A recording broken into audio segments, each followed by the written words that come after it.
recognizes Mr. Jordan from Ohio. Thank you, Mr. Chairman. Governor Hochul, third paragraph, second sentence in your written testimony, you said New York State cooperates with U.S. Immigration Customs Enforcement in criminal cases. Governor, who's Jesus Romero Hernandez?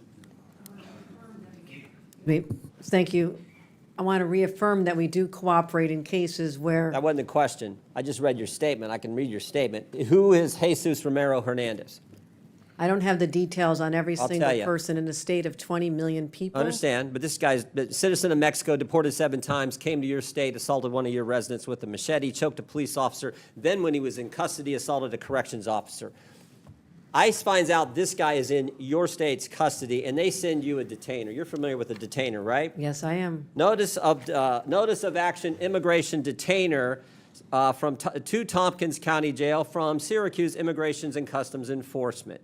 Section 1, they check a couple boxes. The first one they check is a final order of removal against the alien has taken place. That means a court has said this guy needs to go. This machete-wielding, cop-choking, corrections officer assaulting guy needs to go. Then they also check another box and they say biometric confirmation of who this individual is, this alien's identity. So they got the right guy, and a court has said he needs to go. Any idea what Tompkins County Jail decided to do with that detainer order? Welcome back to America First, Patriots. I'm your host, and if you believe in putting American citizens first and holding our elected officials accountable, make sure to hit that like button and subscribe for more content that the mainstream media won't show you. Let's get right into today's topic. I just watched this absolutely infuriating exchange between Representative Jim Jordan and New York Governor Kathy Hochul. And folks, this is exactly why we have a border crisis and why American citizens are being put in danger every single day by these reckless sanctuary policies. I will tell you this, the state of... It's a specific question. No, I'm what telling did Tompkins County do? the descriptions you have put forth are absolutely chilling and disturbing and course they are. reprehensible to all of us. My job is to Which protect is the why I'm people of asking New the York. question. What And did this- Tompkins County do? What I have I responsibility will for tell you, are since you're not going to state answer, courts, we state cannot police. and will not hold Mr. Hernandez. Yeah. We can't keep the machete guy who had choked a police officer and assaulted a corrections officer. We can't keep him. In fact, we have the back and forth from Tompkins County and ICE on January 28th of this year, 8:56 p.m. Tompkins County tells ICE, we're not going to hold this guy. 7 minutes later, ICE responds back, we will be there to take custody this evening. 24 minutes later, Thompson County reiterates, we're not going to have him. We're not going to turn him over. 10:45. ICE arrives at the jail. 1 hour and 18 minutes later, and guess what? Mr. Hernandez is not there. They couldn't wait 1 hour and 18 minutes for a guy who assaulted one of your residents with a machete, choked a police officer, and then when in custody, assaulted corrections officers. That is sanctuary policy in a nutshell, and that is what your state supports, and so do these other governors. That is what is so wrong, why the American people hate this concept. You're conflating what the state of New York does is I control state police and prisons. We have turned over 1,300 people. So you disagree with it? We turn over 1,300 Did the sheriff make the wrong people. call? Those are local policies that we would not have done in the state of New York. State of New York, that is a So you're local saying the sheriff's decision. wrong? I would say this, if it happened in a state prison, we have already turned over 1,300 people. And in Sheriff in fact, Tompkins County, I a want to say Democrat or this. Republican, Governor There Hochul? have You any been idea? times, excuse The me, sheriff in Thompson County, a Democrat or Republican? excuse me, there have No, been excuse times me, I when- ask the questions, you give the Well, I'm answers. Is he a asking Democrat or for a Republican? Do you second. know? I'm asking for this moment to explain that I'm sometimes waiting I'm for asking, ICE is he a to come Democrat pick or up Republican, people. and do you agree I with the believe actions he's a he took? Democrat. Do you agree with the actions he took? How about that question? They are in conflict with what the state of New York would do. Well, maybe they're scared. By the way, he is a Democrat sheriff. Maybe the county guys are a little scared because you said this. I'm quoting from, it looks like the New York Times. We all know you can trust them. This is last month, May 25th. You said we have some counties that are renegade counties and work with ICE. Maybe they're nervous of being called a renegade county by their governor. So the Democrat sheriff says, we're not going to keep the machete-wielding, cop-choking, corrections officer assaulting guy. We're not going to keep him here for you to get here. We can't even wait an hour and 18 minutes. Oh, you know what else was interesting in this case? You know what else was interesting? There was actually an arrest warrant from United States District Court, Northern District of New York, signed by Judge Wiley Danks, magistrate from Syracuse. There was an arrest warrant, and they still couldn't keep him. The state of New York cooperates. We cooperate in removal of individuals who've served time. We respond to detention. You're confusing, and maybe there's a lesson in civics here that's necessary. Will you say on the record right here, I got 12 seconds, will you say on the record, was Tompkins County wrong in the actions they took on January 25th, 2025, when they wouldn't hold the guy for 1 hour and 18 minutes? Those are not the policies that we would have in the state of New York. Those are not the policies we would have in a Were they wrong? Should they have turned that guy over to ICE? It's a simple question, Governor. That was a horrible situation. The person should not have been out there. It's a horrible situation, but it's a yes or no question. It is a response that this is a locality. Do you agree or disagree? In the state of New York, the person should have been held. Yes or no? The person should have been held, and in the state of New York, we would have turned him over. That is in conflict with what we would do as a state with respect to prison. And I want to know why ICE won't come and pick up the individuals who have served time in our state. I have cases where they have not even shown up. Governor, a court order and a detainer for a guy who did the things Mr. Hernandez did, and Tompkins County can't hold him an hour and 18 minutes, and you won't say that's wrong? I have said we cooperate when there's a criminal case where someone has committed a crime. We turn them over. This is sanctuary policy in a nutshell. You won't even condemn something that anyone with common sense knows is ridiculous. You're mischaracterizing the laws of the state I had the facts here. Oh, can I do one other thing, Mr. Chairman? Now he's been rearrested, and guess what? This guy who's now been rearrested, there is imminent danger that this inmate will do injury to himself and to others and presents a threat to safety, security, and good order of the facility, so he's not permitted to leave his cell. So this guy's not even allowed out of his cell, but they let him out on the street a few months ago.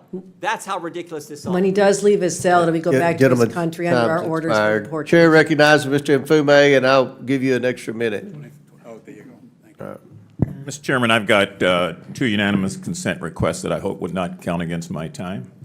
Let me break down what happened here, because this case perfectly illustrates everything wrong with how liberal politicians handle immigration enforcement. We're talking about Jesus Romero Hernandez, a Mexican national who has been deported 7 times. 7 times, folks. This man attacked an American citizen with a machete, choked a police officer, and assaulted a corrections officer while in custody. This is exactly the kind of dangerous criminal that ICE exists to remove from our communities. So what happens when ICE sends a detainer to Tompkins County Jail? They refuse to hold him. Not for days, not for hours, but they couldn't even wait 1 hour and 18 minutes for federal agents to arrive and take this dangerous criminal into custody. Think about that. A man who wielded a machete against an innocent American who attacked law enforcement officers, and they just let him walk out the door. Representative Jordan did exactly what we elect our representatives to do. He held Governor Hochul's feet to the fire with specific facts, specific dates, and specific times. This wasn't some vague policy discussion. This was about a real criminal who poses a real threat to real Americans, and a complete failure of sanctuary policies to protect our citizens. Governor Hochul's response was typical of liberal politicians when confronted with the consequences of their policies. She tried to deflect, claiming it was a local decision, while simultaneously bragging about how cooperative New York State is with federal immigration enforcement. You can't have it both ways, Governor. Either you support cooperation with ICE or you don't. What's particularly telling is that there was an active federal arrest warrant for this individual from the U.S. District Court. This wasn't just an administrative detainer. This was a federal court order, and local officials still refuse to comply. This represents a fundamental breakdown in the rule of law and the proper functioning of our federal system. The governor kept trying to shift blame to local officials. But here's the reality. When you create a political environment where working with ICE gets you labeled as a renegade county, as Governor Hochul herself has done, you're creating incentives for local officials to obstruct federal law enforcement. Leadership means taking responsibility for the culture and policies you promote. This case also highlights the complete insanity of sanctuary policies. This individual was so dangerous that when he was finally rearrested, he couldn't even be allowed out of his cell because of the threat he posed to other inmates and staff. Yet these same officials had no problem releasing him onto the streets where he could threaten innocent American families. Representative Jordan's questioning revealed something else important. The timeline shows that IC was ready and willing to take custody of this criminal. They responded within minutes, saying they would be there that evening. But local officials made a deliberate choice to release a dangerous individual rather than cooperate with federal authorities whose job it is to protect Americans from exactly these kinds of threats. This isn't an isolated incident. Folks, this is a predictable result of sanctuary policies that prioritize the interests of illegal aliens over the safety of American citizens. When you have policies that instruct local law enforcement not to cooperate with IC, when you have politicians who attack anyone who supports immigration enforcement as somehow being anti-immigrant, this is what you get. The facts in this case are clear and undisputed. A dangerous criminal who had been deported 7 times was allowed to remain in our communities where he committed violent crimes against Americans. When federal authorities tried to remove him through proper legal channels, local officials obstructed that removal. The result was that this individual remained free to commit more crimes. Governor Hochul's claim that New York cooperates with IC rings hollow when faced with specific examples like this. It's easy to throw around statistics about how many people you've turned over when you're carefully selecting which cases to cooperate on. But true cooperation means working with federal authorities on all legitimate cases, not just the ones that are politically convenient. The American people deserve better than this. We deserve elected officials who will put the safety of American citizens first, not the political correctness of sanctuary policies. We deserve a system where federal immigration law is enforced consistently, and where local officials don't get to pick and choose which federal laws they'll follow. This exchange also demonstrates why we need representatives like Jim Jordan, who are willing to ask the hard questions and demand specific answers. Too often, politicians are allowed to hide behind vague statements and deflections. But when you're dealing with public safety, Americans deserve concrete answers about specific policies and their real-world consequences. The broader issue here is a complete breakdown of immigration enforcement under sanctuary policies. When local jurisdictions refuse to cooperate with IC, it doesn't make illegal immigrants disappear. It just makes it harder to remove dangerous criminals and easier for them to victimize more Americans. That's not compassionate policy. That's reckless endangerment of American citizens. Moving forward, we need federal legislation that ensures all jurisdictions cooperate with immigration enforcement. We need accountability for officials who obstruct federal law enforcement. And we need politicians who will prioritize the safety of the Americans they swore to protect over the political demands of open borders activists. The case of Jesus Romero Hernandez should be a wake-up call for every American who cares about public safety and the rule of law. When a 7-time deportee who attacks people with machetes can't be held for an hour and 18 minutes so federal agents can remove him from our communities, the system is fundamentally broken. That's why we fight, patriots.